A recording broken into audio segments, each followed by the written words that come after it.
Can you talk about your relationship to Judaism growing up? What was it like in your household?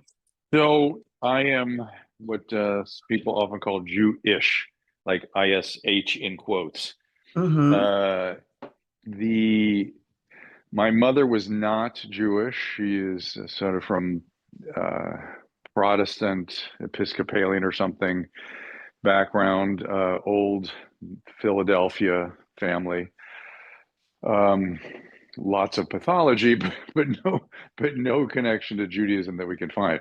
My father's family was Ashkenazi, many generations, essentially out of my grandmother was from Belarus, my grandfather was from Ukraine. Because when you look at my background, the immediately sort of great grandparents and beyond, you just get peasant number three, peasant number four, peasant Yeah, 212, or serf 212, and yeah.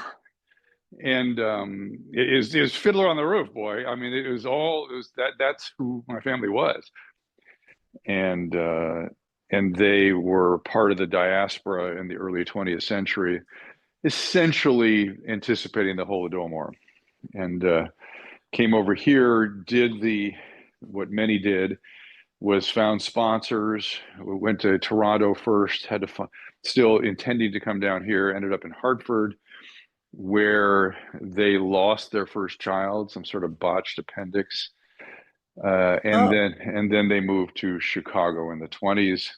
Opened a restaurant with some other family members just in time for the crash, and ended up really struggling. Like my father's, was traumatized by the experience. Lived in a Jewish enclave in Chicago. Eventually, he opened a grocery store and sort of was able to keep their head above water that way.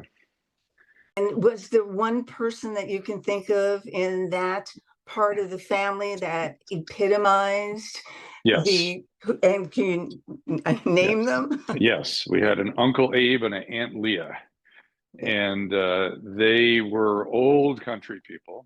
And my memories of Passover were just that I liked Hamantaschen at Abe and Leah's.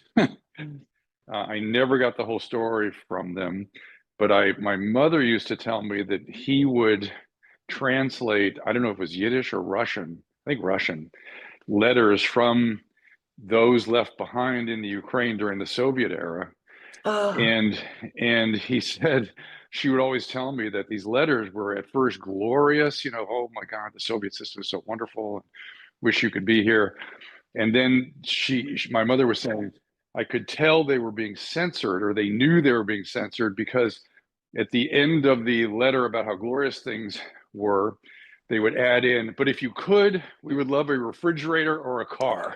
And so, so that was sort of the code that came through. And eventually they started getting more honest about what was happening, and it was terrible.